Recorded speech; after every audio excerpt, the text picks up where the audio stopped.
Hello everybody in YouTube land and welcome to another exciting list video. Do not mind the Innsmouth setup on the table. Do not mind this video that may or may not already be out on the channel. But actually look, is it going to be out? No. Yes, it actually will be out. The first episode of this is already going to be out by then. So yes, this is our all survivor run. You can mind the Innsmouth on the table. Today, Travis and I are going to be talking about secret cards that exceeded our expectations. This is now the fourth video in the series. Following this, we have Guardians coming out soon after this, and Survivor, Mystic, and Rogue are already out. We have not recorded the Rogue one, though. This is the patented YouTube time. It does not exist, but it will have already existed by the time you see this. Just some, non-Euclidean YouTube video recording here. So, why don't we dive in and get this going with a bunch of cards that exceeded our expectations in the Seeker class. If you're wondering why Bryn isn't here, it's because, well, he doesn't play Seeker cards. He doesn't play Seeker cards. And we may be recording this while waiting for the show. That also may also be true. Yes, that also may be true. All right, let's dive in. First card, Mind Over Matter. This is a 1-cost insight event. Commits for a fist and a foot. Play only during your turn. It's fast. Until the end of the round, you may use your book in place of your fist and your foot. There is an upgraded version of this as well that adds your fist and your foot. No, it adds your book to your fist and your foot. And draws you a card. And draws you a card. So this card, Travis, I'll let you take because you brought this one up. Yeah, this is a card that we used to play a lot because we didn't have other choices really. And it was fine back then. Yeah. But through some of our limited collection things we've played over the past couple years, we've had to play this card a number of times, and it's still pretty solid actually. Yeah. Especially the upgrade one where you get to draw a card. Yeah. Yeah. Replacing yourself is pretty big, and even the level 0 one, there's a little bit of a weird thing between them where the level 0 one lets you use your book instead of your other things, so you can commit book symbols to it, but with the upgrade one you can't commit book symbols. Yeah. But you already get plus. Yeah, you're kind of getting the card committed with it, right? Yeah. Yeah.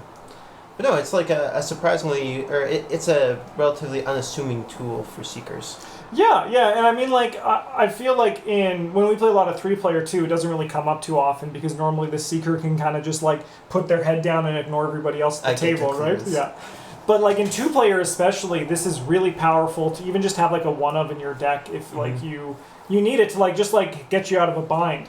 I recently played with some patrons, and there was a Monterey Jack deck that used the upgraded version, and I was like, wow, that's actually that's pretty impressive. It's pretty impressive. 9-foot. Yeah. Yeah, but that's really good for some things. And this is also pretty solid in the higher player counts, just a 1 or 2 of, and then you because how often does it come up where you're hey, you deal with this enemy, and your goon is I have 3 enemies that I need to deal with this turn. And you're that's fine. I'll just deal with them this turn myself. And then also, this also can be used for things beyond just combat. Sometimes there is, you're a Seeker, so your brain is, also good, but there's sometimes where you need to do, a brain or a foot test, and it's much easier to say, hey, I'll just have this be my book. It's much easier for that, too. Yeah, right? Maybe you're playing, Ruga or whatever, and they're hey, make a foot 7 test. And you're I'll make a book 7 test. Yeah. Oh, I drew the auto-fail. Yeah. Frick.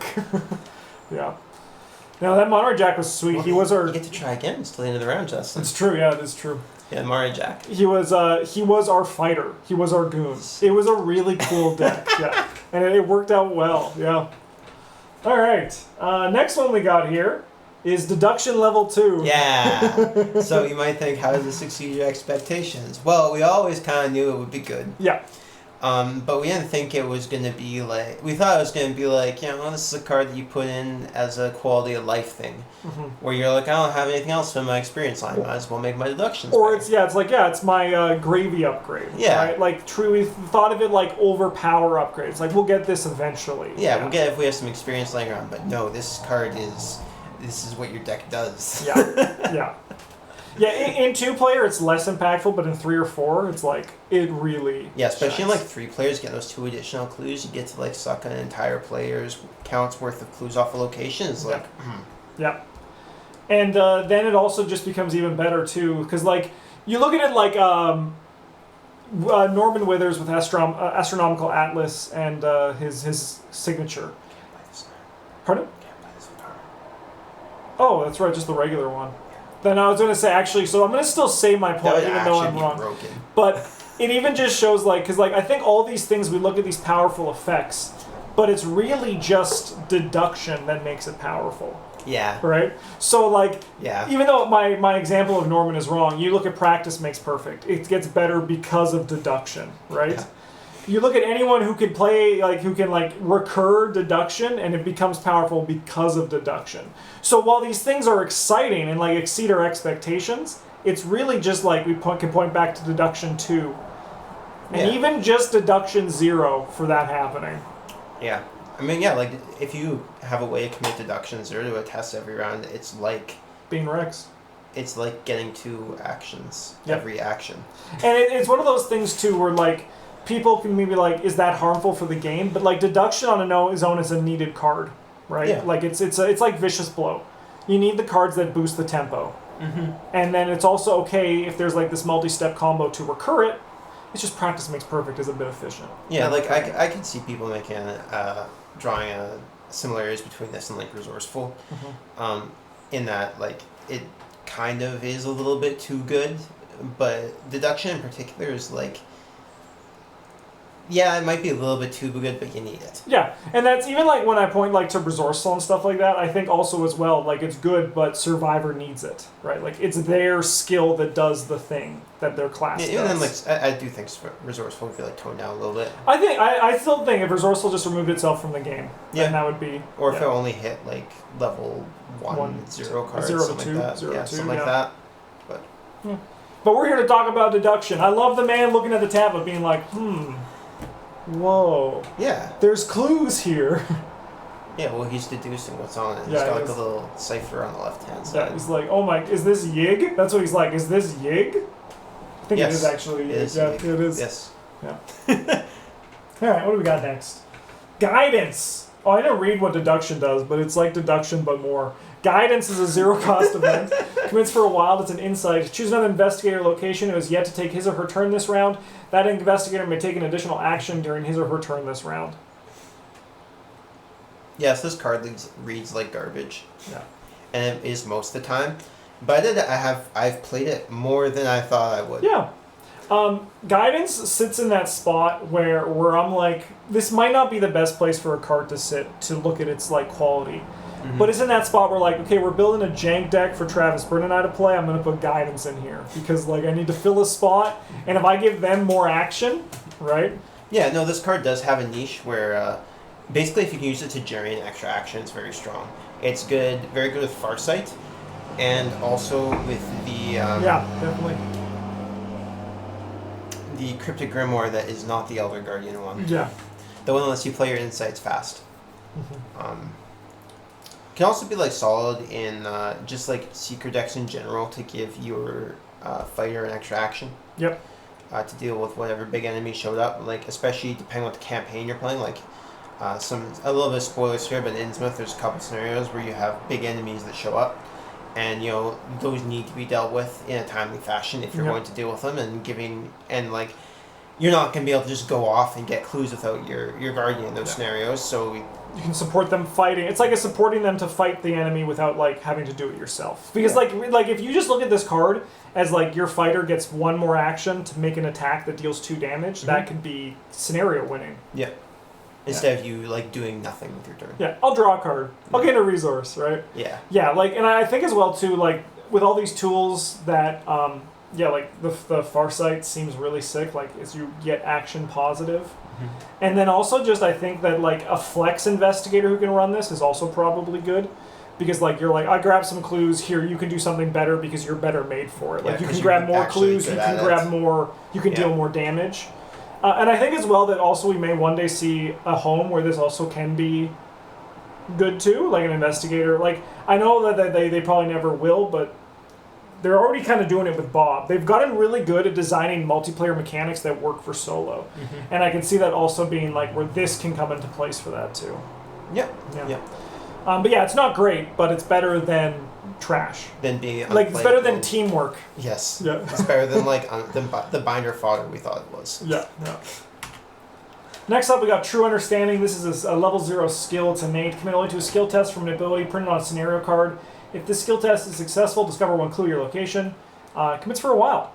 This card's good. This card's actually like I've said the joke so many times, so I'm going to say it again, so just plug your ears if you're sick of it, but this, I didn't really understand I didn't have a true understanding of this card until I realized what you can commit it to, which is pretty much everything.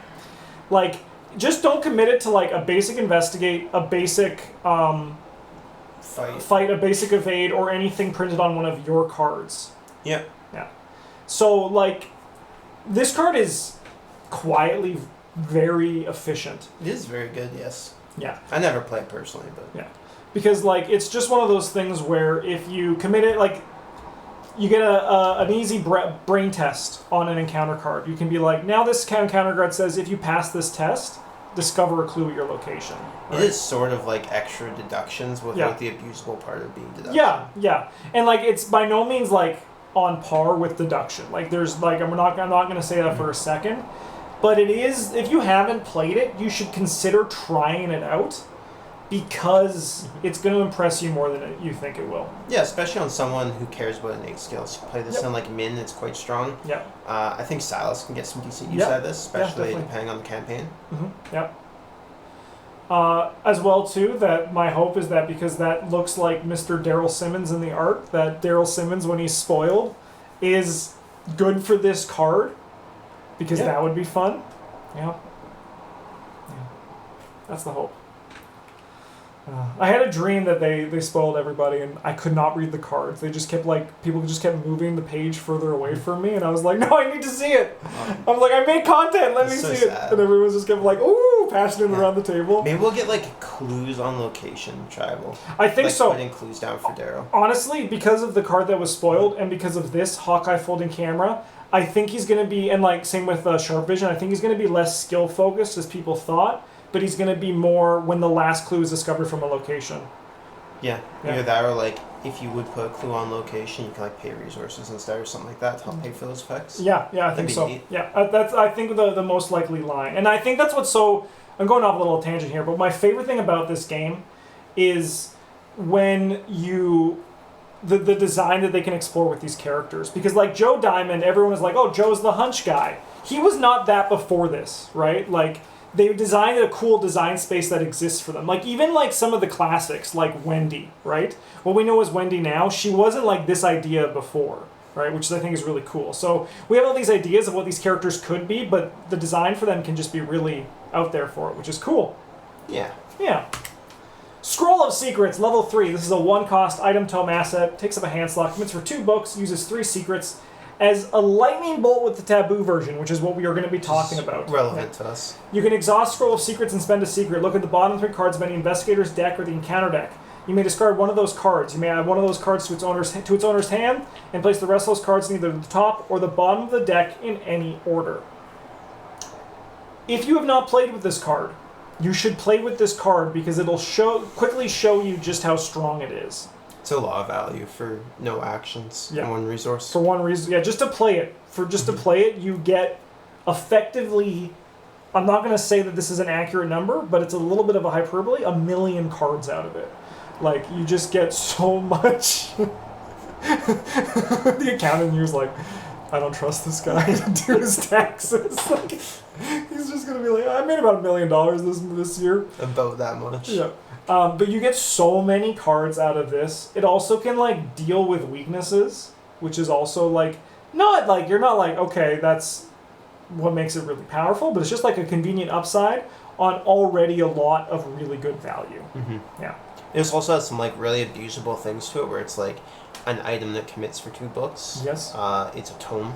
Yep. It uses secrets. Yep. Yeah. There's actually pretty much, like, everything can, like, check it off for that. Yeah. Yeah. Even if you're playing not tabooed, spending an action for this effect is, like, pretty solid. It's mostly getting from the level 0 version to this one that's tough to justify. This card's good. Yeah, it's very good. It's a little tough to justify the 3 experience sometimes as well, though. Mm-hmm. So. But I mean, like, it's one of those things that, like, I've seen people online who are, like, big, like, put this into all your secret decks. I think that I wouldn't go that far. It is good value, but, like, if you have any part of, like, any kind of recursion plan or any kind of secret synergy, this card is, like, goes up in value and importance then. Yeah. Because, like, if you can, like I've played this in a scavenging min, it's very nice. It's very nice. You get like 1 million cards out of it. Yeah. This one's pretty simple. It's Studious 3-cost permanent asset. You begin the game with 1 additional card in your opening hand. I think that this card is really good. And like it's a really powerful permanent that I don't think a lot of people play, myself included, for a long time. Yeah, me included as well. Yeah. I think, again, it's not one of those cards that can be a little bit tough with the 3 experience. And there's like definitely cooler things to do. Yeah. But if you're trying to build like just a good deck, a good, nice, consistent deck, this card is very, very good for that. Likewise, if you're like doing any sort of hand size, you're like, I'm there. Like, like Harvey Walters with this, you're like, draw your card, have 9 cards. You're like, Good. you've done it. Play extensive, like, or play extensive research or whatever it is. And this costs 1. Yeah. Even beyond that though, just the consistency it provides you now. Instead of looking at 10 cards of your deck, you get to look at 14 cards of your deck, assuming you're buying 2 of them. But it is also a little bit hard to like do that experience, but it's worth it the majority of the time. Yeah, but of all of the gravy sort of upgrades you can get, the just quality of life ones, this one's probably the most powerful, I think. Agreed. Yeah, agreed. Stirring Up Trouble. This is a 0-cost, 1 experience, Insight Cursed event. Commits for a fist and a book. As additional cost to play Stirring Up Trouble, add cursed tokens to the Chaos Bag. Equal your location shroud value. Discover 2 clues at your location. So this card looks like a cursed synergy card, and it is, but it's not. It's get 2 clues for an action and no test. Yeah. This and 1 experience. It's kind of silly. That's the kind of thing, right? Like I feel like it's just a bit. This is like we recently talked about, Travis and I, how the curse value was a little bit lower than expected in terms of like what the damage of them is. Didn't cost quite as much as they thought it would. Yeah, and this being a 0-cost, 1 experience is an example of that. This could be 1 experience and cost 2 resources, and it still would be a great time, right? This could be 2 experience and 1, and it would still be a great time. This could reasonably be 2 and 0, and it would still be a great time, right? Because it's just the curses don't matter. Now, you might be saying, if you've watched the video of Travis killing me with curse tokens, that curse tokens do matter. That's if you're doing like if we've seen it happen. If one player at the table is trying to do a curse archetype, it's literally misery for everyone because the other people draw the curse tokens and that person doesn't draw any, right? However, if you just are running, like, if you're playing like Luke Robinson and you have 2 copies of these in your deck, the curse tokens won't matter then. Yep. Yeah. Yeah, I mean, unless you're putting in like 7 or something ridiculous like that, but that doesn't happen too often. Yeah, and that's usually the location that like wins you the game. Yeah. No, I mentioned this to Justin beforehand, but this card has like a little bit of a mental block, I think, because it costs an experience compared to Promise of Power, Deep Knowledge, and Faustian Bargain, but I think this card is like just as good as those ones. Yeah, definitely. If not, like, arguably better.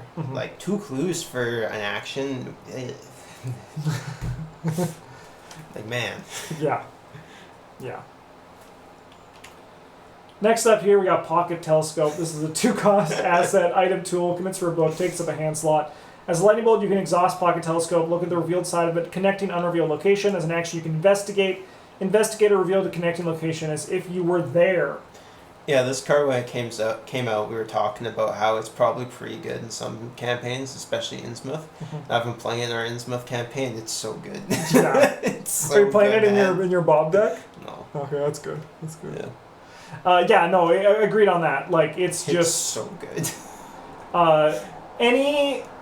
It like trivializes a bunch of the scenarios. Yes. Especially the car one. They're like, look at which the 2 locations you get to go to. Spend your valuable clues. And you're like, we'll go to that one. I see it. Yeah. And this is not even like talking about how the bottom action is also just a good action. Oh, yeah. Yeah. No, it saved me quite a few actions in the campaign I'm playing it in. Because, like, I would run Pocket Telescope. I'd be pretty easily put it into Innsmouth, right? But if I was playing, like, a Harvey deck, I would run it just even for that extra that action on it, right? Because his book's already good. He doesn't need, like, 2 magnifying glasses or something to get going, right? Yeah, it means you get to spend... Like, if there's a rando clue on a location next to you, you can spend an action to get it instead of having to spend 2 to go pick it up. Yeah. Right? Yeah. No, it's a good card. You should try it out, especially in Innsmouth. There was one other campaign that's just slipped my mind. It's not good in Forgotten Age because there's not a lot of locations in that one. Yeah, it's still good in it's good in Edge of the Earth. Yep.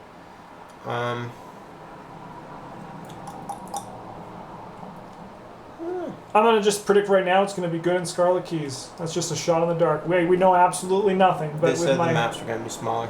Yeah, they did. But they're one location on each scenario if you enter. Circling down the Circle on down, yes. Thank you. Thank you for getting me away from this. Let's go to the next card there. Divination. This is a 3-cost, 1 experience, Seeker and Mystic asset. It's a spell and an Augury. Commits for a book, takes up a spell slot, uses 4 charges as an action. Investigate. For this investigation, you may use your brain instead of your book. You get +1 skill value. If you succeed, spend 1 or 2 charges. Instead of discovering a clue at your location, discover 1 clue at your location for each charge spent. If you succeed by 0, choose and discard a card from your hand.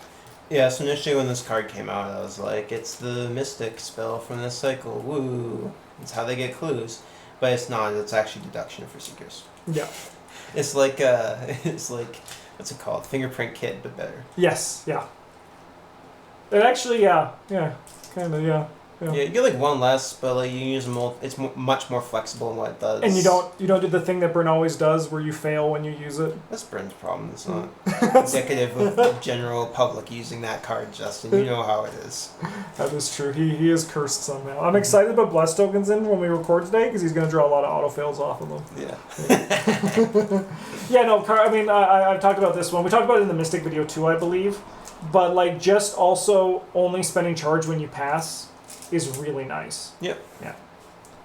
The choosing to discard from your hand is actually pretty soft because you're a Seeker more often than not when you're using this, I think. Yeah, it doesn't matter that much. Yeah. Also, your book's probably going to be high enough you're not going to fail by 0. Yeah. Or you're not going to succeed by 0. If you're failing, it's... fine. It's just an action. You're investigating. It also takes up an arcane slot, which doesn't have a ton, which has significantly less competition than hand slots do for Seekers. Yeah, because I think if I'm a Mystic, I'm still running like a Clairvoyance or Rite of Seeking over this. Oh, absolutely. But like for Seekers, yeah, definitely. I think that's it. Look at that! Yeah. We've done it. Well, we have a patron contribution from Jeremy. Dream Diary 3, such a great card, more specifically Essence of the Dream. Being able to cover boosted unexpected courage every turn has been amazing. I'm going to play Seeker. They don't play Seeker. What are you doing here? Don't you read these before you copy paste them, Justin? Being assisted, actually, I do. I do. Yeah. Depending on being assisted by someone out playing it is great. Depending on which one is play, you may qualify for the boost to +4 instead of standard +2. It's even better. I mean, yeah, this is something we talked about too with Dream Diary. Is the cards just kind of bonkers? Yeah. So much so that whenever it comes up that Travis wants us to play more translated cards, research cards, he's like, but not Dream Diary. Yeah, that one's cheating. It is. It's just really good. Really good. Yeah. Yeah. Because just basically a +2 to each of your tests, like 1 test each turn. Yeah. It's not even yours. You can just throw you can go through your turn and like your Mythos phase, especially if you're the first lead investigator, and you don't need it, you just give it to someone else. Yeah, and you're like, I'll take it back. Yeah, here's +4, and they're like, thank you. And it's so good, so many things too, because like even like Hand Size loves it because it's a free card. Yeah, like you can. It's so easy to guarantee you get the value of every turn. You can like play around it and be like, yeah, you go first. You just do something. I'll give you the +4, and I just get it on my. And like the 3 versions of it are 4 Shroud, cards in hand, and Engage with enemy. And like they're all good in different ways, right? Yeah, like the Engage Engage with all enemy, like good enough that you don't feel bad. Like they're never useless. Yeah. And then like if you do roll 2 with Shrewd Analysis and you just get them both out, you still only get 1 Essence of the Dream, right? Because there's only 1 in your bonded cards. Yeah, usually when I play this one, I start with 2 copies in my deck, and then I upgrade 1 into something else, and I keep the singleton copy because I'm obviously playing Research Librarian. Yes. Yeah. No. Exactly. Yeah. Like you definitely could do both, but that is the correct line. When you have Research Librarian, just do run of 1 of your tomes. That's just what you do. Yeah. That's just what you do. Thanks for watching, everybody. We'll be back next week to talk about more. Are we doing the Guardians next week? We are doing the Guardians next week. So yeah, we'll see you guys for the Guardian ones. Have a great one, and as always, GG's.